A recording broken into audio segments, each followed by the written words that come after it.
So what if I tell you that the way you write something can be as important as what it says? So if I write I love you in these different ways, which one do you connect with and why? I think I like the one at the bottom right. They all say the same thing, but they're saying it differently due to the design of the letters. So type and letters have emotions based on their shapes.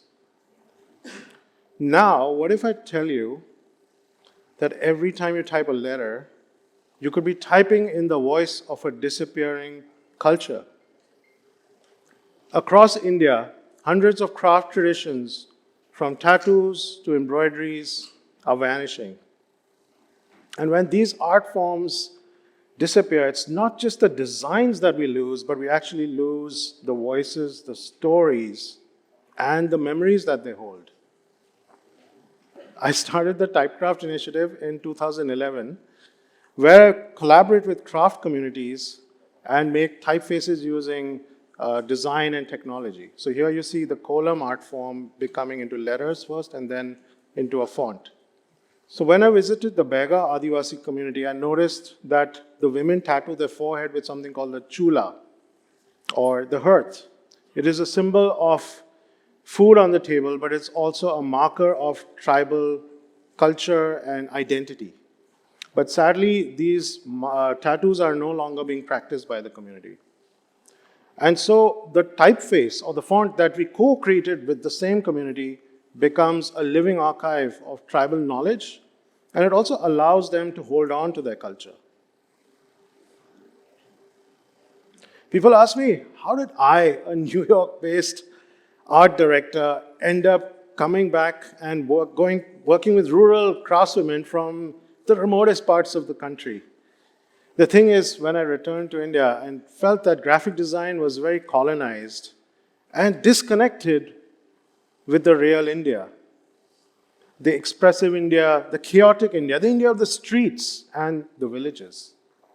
And I was inspired by the Rabadi women who expressed themselves through their ornate, colorful embroideries that contrast the desert that they roam in.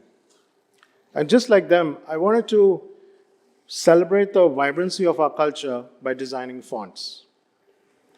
Can you believe that this poster uses a font that is entirely hand embroidered by the Rabadis?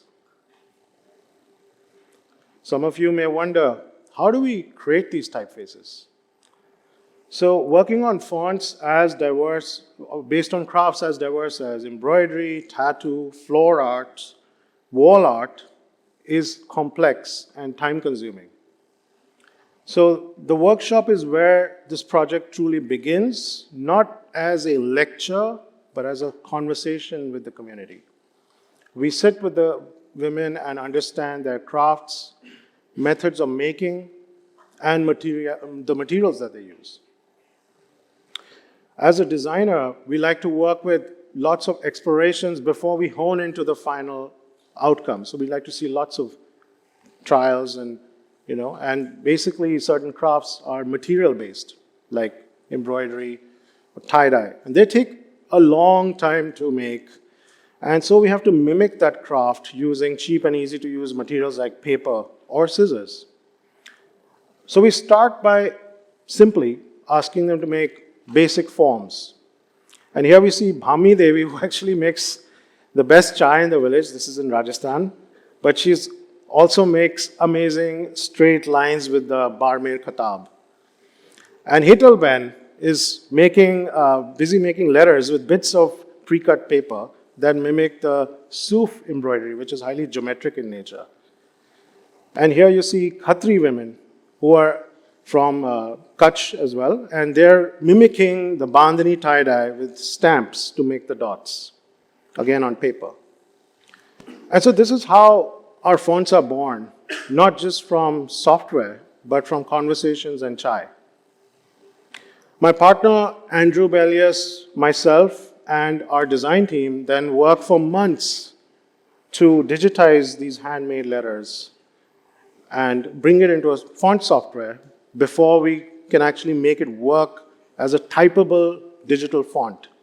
And this process can take a year or more. Not just that, these typefaces also allow you to uncover the motifs that are hidden inside and that are meaningful for the community. So for instance, if I type the name of a Bega tattoo, I get the corresponding motif, as you can see.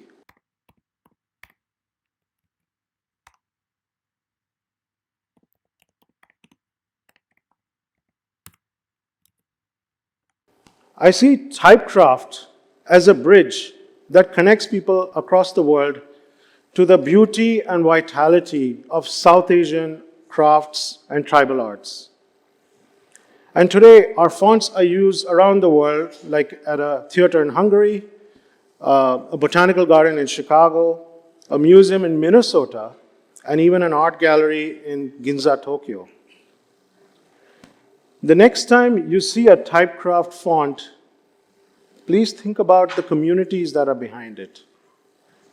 Because every letter you type may represent a culture that refuses to disappear. Because our fonts are not just meant to be read, but they're meant to be seen.